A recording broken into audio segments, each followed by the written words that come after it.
Boa tarde, senhores. Nessa aula nós vamos falar sobre questões relacionadas à crise de 29. Como sempre, quando se fala de crise de 29, você acaba trazendo um pouco como forma de comparação com as crises atuais. Tanto a crise americana como a atual crise europeia. Vamos dar uma olhadinha na questão então e lermos juntos. A Europa entrou em estado de exceção, personificado por obscuras forças econômicas sem rosto ou localização física conhecida, que não prestam contas a ninguém e se espalham pelo globo por meio de milhões de transações diárias no cyberespaço. É uma reportagem da Folha de São Paulo, um artigo da Folha de São Paulo, de 11 de dezembro de 2011. Bom, o texto 2 fala assim: estamos imersos numa crise financeira como nunca tínhamos visto desde a Grande Depressão iniciada em 29 nos Estados Unidos. Entrevista de George Soros, mega investidor, da Bolsa de Valores. Também de 2011, essa entrevista. E aí o enunciado diz assim: a comparação entre os significados da atual crise econômica e do crash de 29 oculta a principal diferença entre essas duas crises. Bom, vamos então discutir um pouco sobre as duas crises, começando, é claro, pela crise de 29. A crise de 29, ela acontece no final da década de 20, óbvio, claro. E nós podemos entender um pouco da crise de 29 pelo próprio pós-Primeira Guerra Mundial. Quando terminar a Primeira Guerra Mundial, nós temos uma inversão em termos financeiros no mundo. Qual inversão é essa? Primeiro, os Estados Unidos, que havia entrado na guerra como devedor em relação à Europa, ele sai da guerra como credor. Mas vamos lembrar que a guerra não aconteceu na América, ela aconteceu na Europa. As tropas americanas participaram da guerra na Europa, ou seja, a destruição ela ocorre na Europa. Isso faz com que, ao final da Primeira Guerra, haja uma grande crise econômica e financeira na Europa. As indústrias destruídas, a produção em crise, e isso tudo num contexto onde os britânicos, que eram hegemônicos em termos financeiros no mundo e econômicos, eles começam a perder espaço. A sua própria moeda, que era a Libra, elas não conseguem mais ser consenso dentro daquilo que se tinha desde o final do século XIX, que nós chamamos de padrão ouro. Começa a haver crises generalizadas, crises de todos os tipos, por exemplo, a Alemanha sofrendo a hiperinflação. E essa situação faz com que a Europa acabe se tornando um ótimo consumidor dos produtos americanos. A década de 20, nós tivemos uma crise inicial, após o término da Primeira Guerra, nos Estados Unidos também. Essa crise foi relacionada em grande parte também à adaptação desse mercado ao período de paz, porque houve um grande crescimento no período de guerra, mas essa produção ela diminui e você tem que ter uma adaptação desse novo momento de paz, onde a economia deve sair daquela indústria bélica, exclusivamente bélica, e começar a se normalizar. A própria aceitação dos ex-combatentes, como é que eles vão se apresentar diante do mercado e da própria economia americana, tem um período inicial. Mas assim que as coisas se normalizam, o crescimento econômico americano é muito forte, é muito intenso. Principalmente na primeira parte da década, até 1925. É o momento em que você começa a expandir para o mundo inteiro um modelo de vida próprio dos Estados Unidos. Nesse período nós temos, por exemplo, aquilo que costuma se chamar American Way of Life, modo de vida americano, que passa a ser um padrão de crescimento diante de um mundo em que a economia, por exemplo, europeia está ainda em frangalhos, vivendo de crises. A França tentando invadir o Vale de Our para tentar reaver os pagamentos dos alemães, isso por pura necessidade econômica. Então toda essa situação ela demonstra que a economia americana está pronta para tirar proveito disso. Se tornam grandes exportadores. A exportação de produtos americanos para a Europa cresce de uma forma absurda. Agora, temos que entender também que esse crescimento das exportações ele tem uma íntima ligação com o mercado interno americano. Então esse mercado interno também vai crescer muito, principalmente quando nós pensamos na indústria automobilística.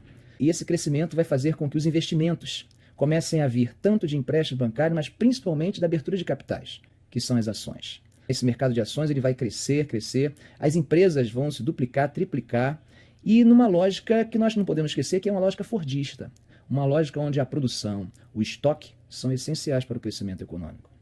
Agora, a partir da segunda metade da década, nós começamos a enxergar algumas mudanças nesse perfil. Essas mudanças, em grande parte, estão ligadas, primeiro, a um reerguimento da economia europeia. A gente não podia esperar que a Europa fosse ficar prostrada o tempo todo. Houve um reerguimento, a indústria europeia começa a crescer. Bom, sabemos que a indústria europeia não era ainda capaz de concorrer com a indústria norte-americana. Mas o Estado começa a ter uma participação interessante. Que participação é essa? Começa a haver uma política protecionista. A própria questão monetária, aquele câmbio fixo característico do padrão ouro, ele começa a ser questionado. Começa a haver protecionismo, começa a haver desvalorização de moeda. E isso tudo faz com que haja uma diminuição lenta, mas progressiva, da exportação de produtos americanos para a Europa. Essa tendência que vai se acentuando aos poucos vai tendo reflexo interno nos Estados Unidos, porque o mercado também interno ele vai encolhendo, ele vai se retraindo. E essa retração do mercado interno ela vai tendo consequências porque acaba gerando desemprego. Mas a produção ela não diminui na mesma proporção da diminuição da demanda pelos produtos. Não se esqueça, nós estávamos vivendo ainda numa lógica de liberalismo. E o liberalismo, né, a famosa lei de Sé, costuma afirmar que a oferta gera a sua própria demanda. Isso quer dizer, vamos produzir, porque essa produção vai acabar gerando demanda. E dentro dessa lógica, você tem no final da década um fenômeno que a gente tem noção do que foi, que é exatamente o quê? Uma superprodução acompanhada de um subconsumo. Bom, gente, então nós temos agora dois mercados. Temos um mercado físico, né, que são os produtos nas lojas, e temos um mercado que não é físico, que é um mercado virtual, que são as bolsas de valores. E como que essa bolsa vai reagir? Ela vai acabar sentindo exatamente como está a economia no mundo real, no mundo físico, e vai amplificar isso na bolsa de valores. Por quê? Porque você começa a ver uma grande quantidade de pessoas desacreditando das suas empresas, dos papéis, das ações que eles têm das suas empresas, e começam a procurar se desfazer dessas ações. E vão para a bolsa, vão fazer suas ofertas para vender suas ações. Só que essas ofertas normalmente não são aceitas, porque quem está disposto a comprar muito mais barato, porque também acredita que o mercado não está muito bem. Então começa a ver o quê? Os vendedores dessas ações começam a aceitar vender cada vez mais barato e começa a vir também um declínio do preço nesses mercados de capitais, que vai diminuindo o capital das empresas. Tá, isso vai ter o seu auge, né, em outubro de 29, na chamada Quinta-feira Negra, onde algumas ações chegam ao ponto de virar pó. É uma expressão que se usa quando você tem zerado os preços das ações. Ou seja, pessoas que eram ricas, milionárias de um dia para o outro, se tornam pessoas pobres. Muitas, né, vão até tirar suas vidas, né, por causa disso. Bom, em suma, o que nós estamos vendo aqui com a crise de 29 é uma grande crise do liberalismo. Isso é importante você perceber, porque essa crise do liberalismo, ela representa uma crise daquela crença na soberania do mercado. Aquilo que Adam Smith chamava de mão invisível. Essa soberania do mercado ela começa a ser questionada.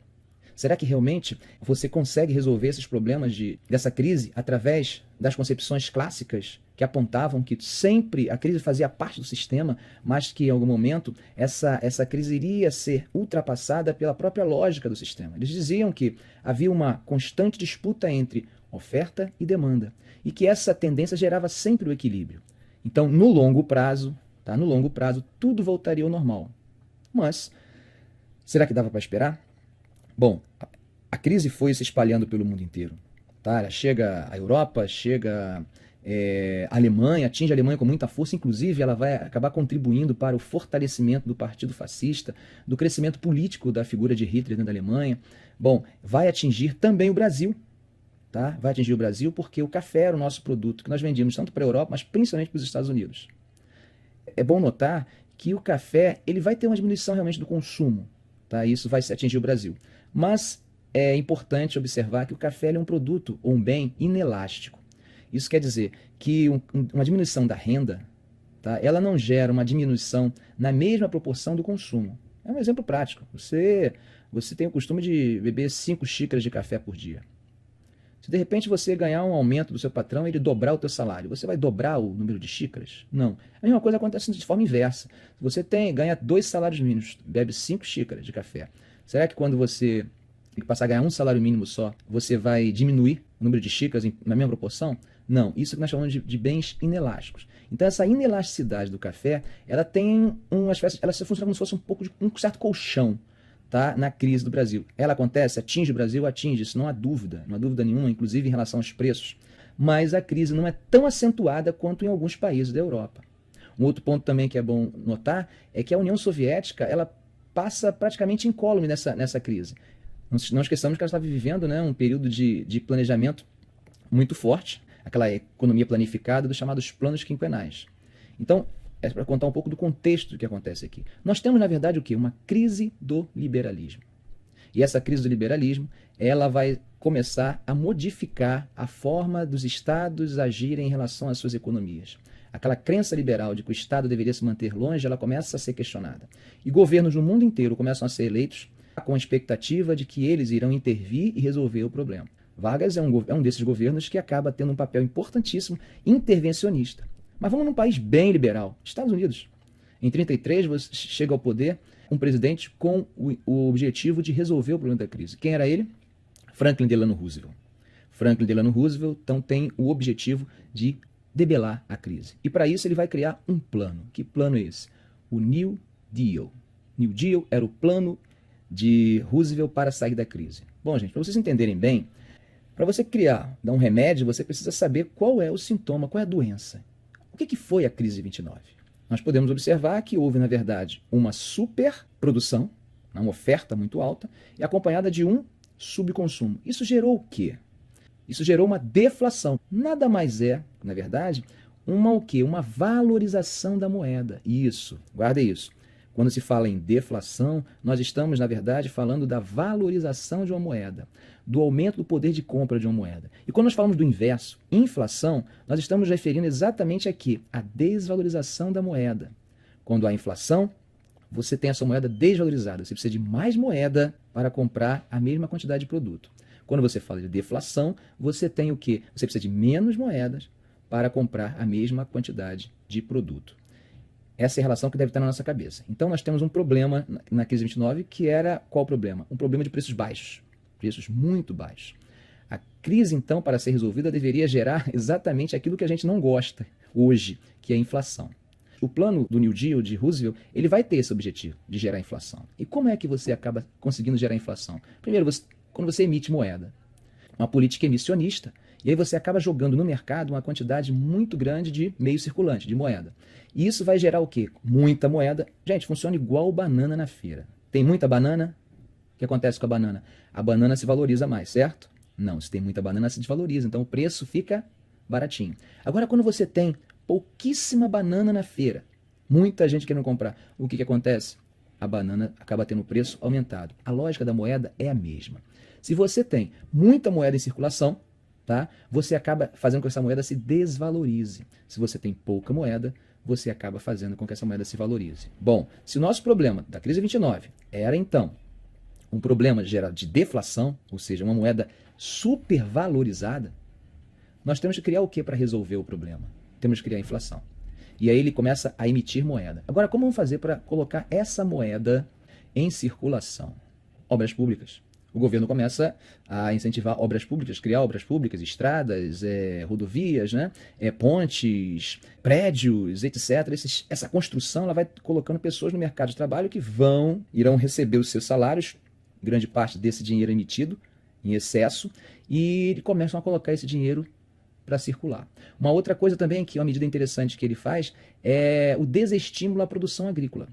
Porque havia tanta oferta de produto agrícola que o que estava acontecendo é que o produto agrícola valia um valor muito pouco, muito menor do que o normal, né, o aceitável. E aí você acaba fazendo o quê? Desestimulando essa produção agrícola justamente para valorizar esse produto. Tá? Como é que você faz isso? Inclusive com incentivos a agricultores para que não plante. Você recebe para não plantar.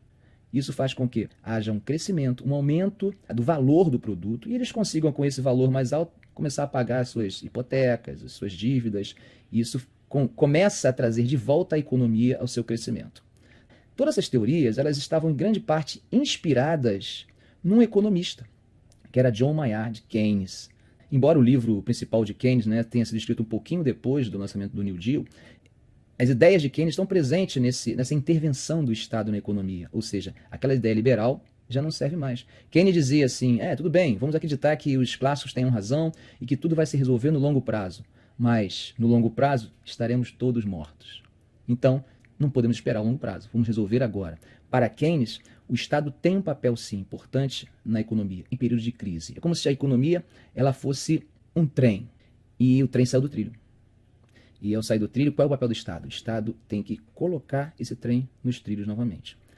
Em linhas gerais, gente, esses elementos da crise de 29. Vocês podem estar se perguntando assim, vem cá, o Roosevelt conseguiu resolver o problema? Bom, gente, o Roosevelt conseguiu diminuir bastante os efeitos da crise, ele conseguiu trazer o emprego de volta, não nos mesmos níveis, que em 37 ele acabou sendo obrigado novamente a cortar custos, e aí você tem novamente o desemprego começando a aumentar novamente. Para ser sério com vocês, a solução para a crise é uma solução que não é boa. Na verdade, o que fez realmente os países saírem da crise foi a guerra. Tanto que a Alemanha, que começou seu expansionismo militar muito antes, ela saiu da crise primeiro. E os norte-americanos vão sair exatamente com a guerra. Muito bem. Agora vamos pensar um pouco no que está acontecendo em 2008 e compararmos quais são os efeitos dessa crise, quais são as diferenças. Em 2008, nós vivemos o auge, né, de um momento na economia que já havia